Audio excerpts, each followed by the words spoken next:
ఇళయరాజా గారి బర్త్‌డే ఈరోజు. దశాబ్దాల కాలాల పాటు 'చెరగని ముద్ర' ఏశారనేది ఎదుట నీవే జికే వెంకటేష్ గారు చేసిన చాలా సినిమాల్లో చాలా పాటలు ఇళయరాజా గారు కంపోజ్ చేసినవే. సుందరము సుమధురము చందురుడందిన చందన శీతలము. ప్రజానాట్య మండలి లాంటి ఒక సంస్థ ఉండేది తమిళనాడులో. అక్కడి నుంచి మొదలైంది ఈయన ప్రయాణం. అరచిలకమ్మ చిటికయ్యంట నువ్వు రాగాలే పాడాలంట. కొత్తగా డైరెక్షన్ చేసే వాళ్ళకి ఇళయరాజా అనేవాడు ఒక పెద్ద ఆధారంగా మారాడు ఒక దశలో. చిట్టి గుమ్మ పదవే రెండు రెక్కలు కట్టుకుందా. కొత్త మూడ్ లో ఉండాలి సినిమా అనుకున్నప్పుడు ఇళయరాజానే తీసుకున్నాడు ఆయన కూడా.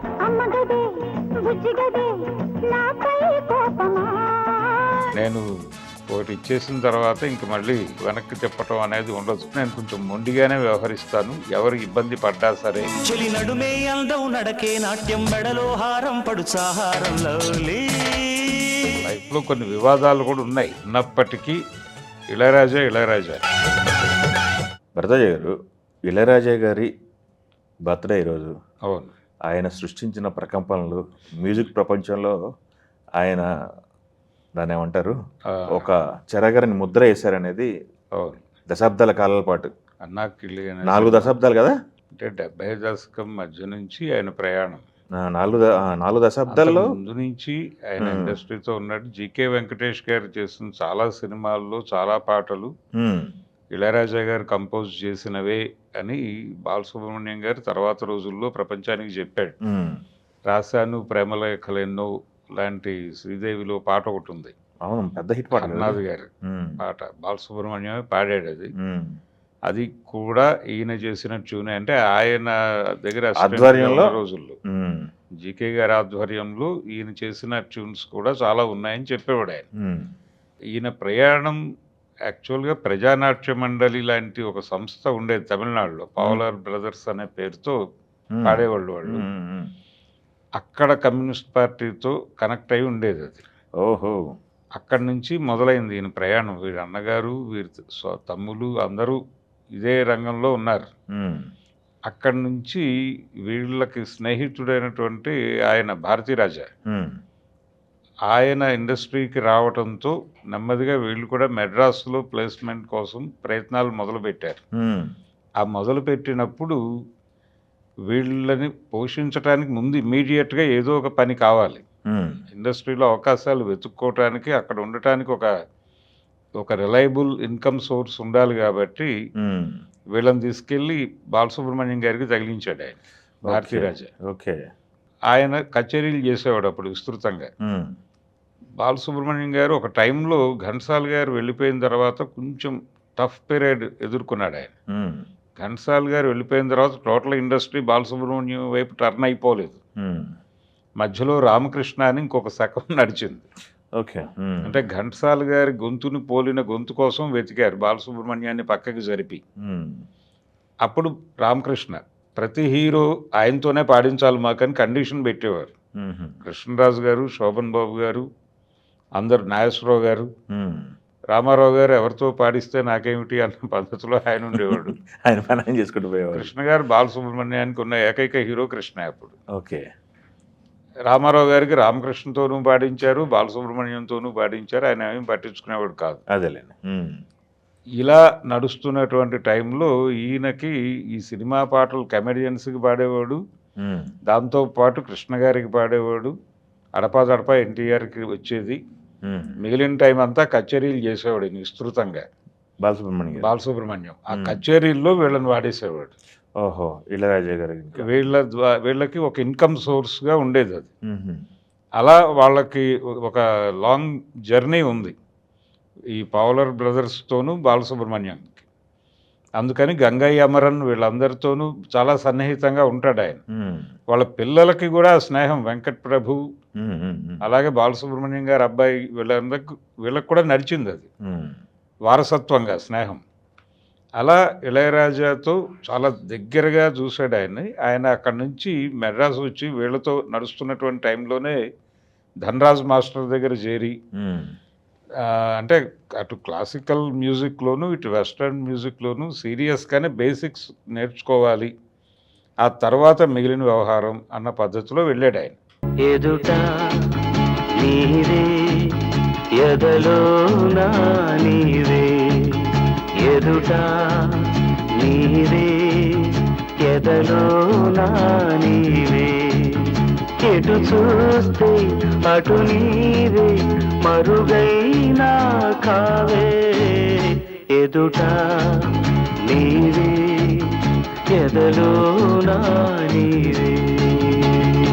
ఈ ప్రయాణంలో ఆయనకి ఇన్స్పిరేషన్ ఎంఎస్ విశ్వనాథన్ గారు. ఎంఎస్ విశ్వనాథన్ గారు అలాగే సారీ.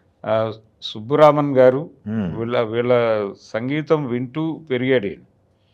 పెరిగి ఒకసారి ఎప్పుడో ఏదో వేదిక మీద చెప్పాడు ఆయన, అది ఓ తారక అనే పాట ఒకటి ఉంది చండీరాణి సినిమాలో. ఓకే. భానుమతి గారు డైరెక్టర్ ఆ సినిమాకి. దానిలో ఆ పాట ఈయనకి విపరీతమైన ఇష్టం. దాన్ని 3 సార్లు రకరకాలుగా వాడాను నేను నా సినిమాల్లో అని ఇళయరాజా చెప్పుకున్నాడు. ఓహో. అలా ఉండేది ఆయన.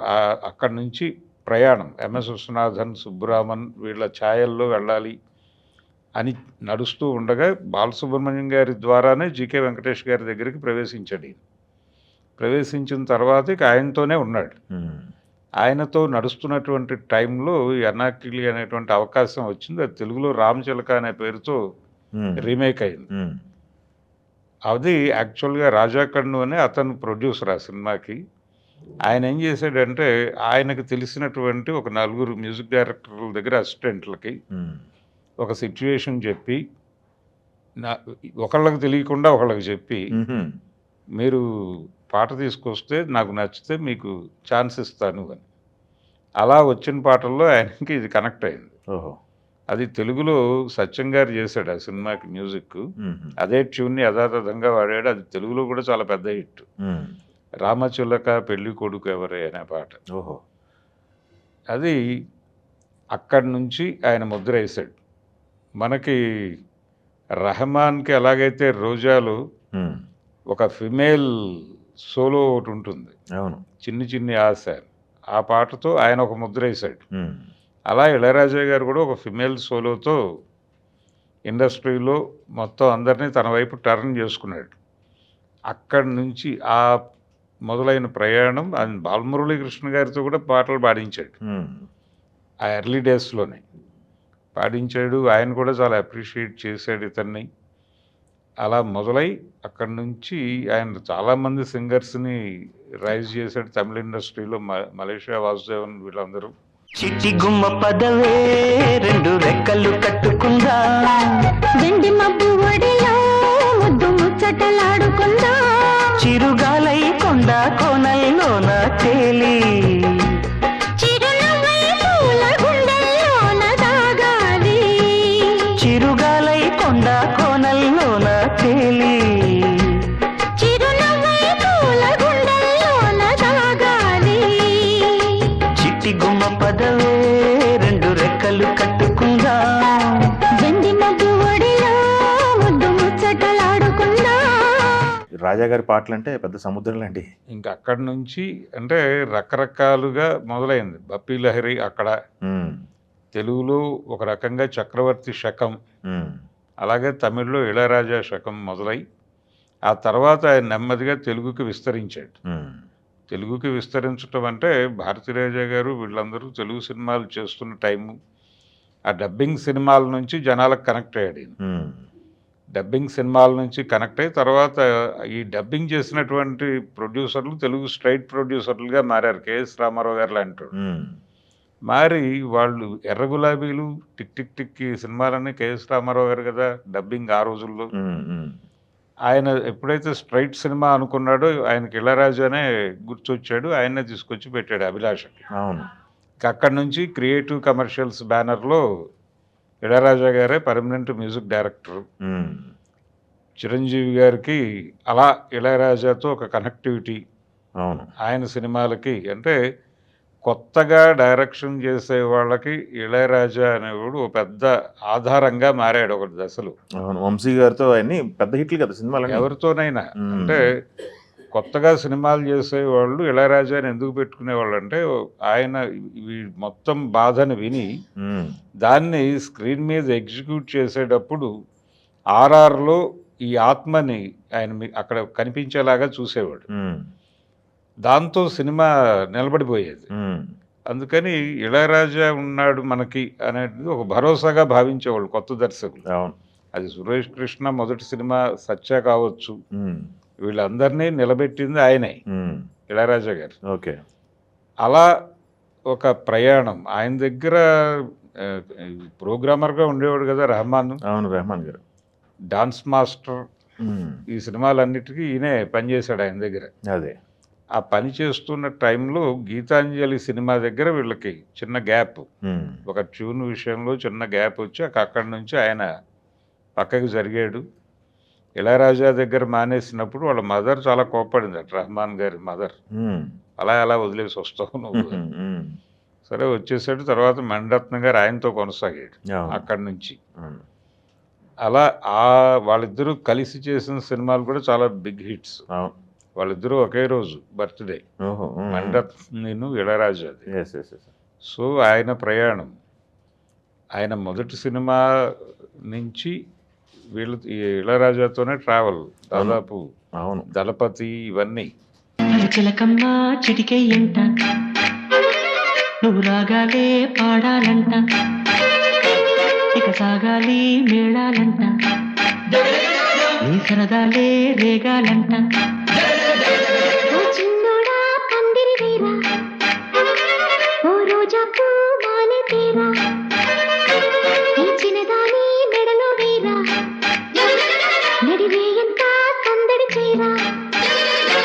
ఆ కక్కరిగాడే ఆ ఈ బుల్లోడే నన్ను కట్టి వేసే మునగాడెల్లేడే.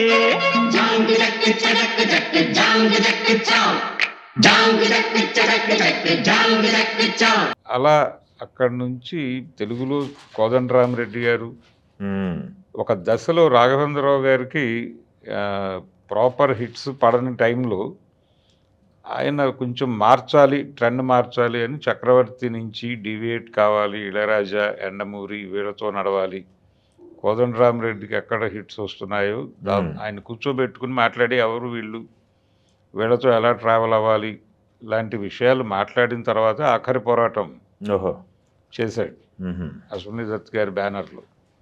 దానికి ఎండమూరి అలాగే ఇళయరాజా వచ్చారు. అక్కడి నుంచి ఇళయరాజాతో ఆయన జర్నీ ఉంది రాఘవేంద్రరావు గారు. అదేలేండి. అలా ప్రతి డైరెక్టరు ఇళయరాజా వైపు చూడాల్సినటువంటి ఒక అనివార్యత. ఇప్పటికీ క్లాసిక్ సినిమాలుగా ఉండిపోయినాయి అంటే మ్యూజికల్ హిట్స్ అన్నీ కూడా మ్యూజికల్ హిట్సే కదా. Musical hits. అలాగే మహాదేవన్ని తప్ప ఇంకొక మ్యూజిక్ డైరెక్టర్ వైపు చూడని కె విశ్వనాథ్ గారు కూడా ఎంతో సినిమాలు చేశాడు. సినిమాలు చేశాడు. బాపు గారితో 2 సినిమాలకు పనిచేశాడు. అదే మంత్రి గారి వియ్యంకుడు అంటే ఒక కొత్త మూడ్లో ఉండాలి సినిమా అనుకున్నప్పుడు ఇళయరాజానే తీసుకున్నాడు ఆయన కూడా. జయకృష్ణ గారి ప్రోత్సాహం వలన జరిగిన కార్యక్రమం అది. ఓకే. ఆ తర్వాత రామరాజ్యానికి పనిచేశాడు ఆయన.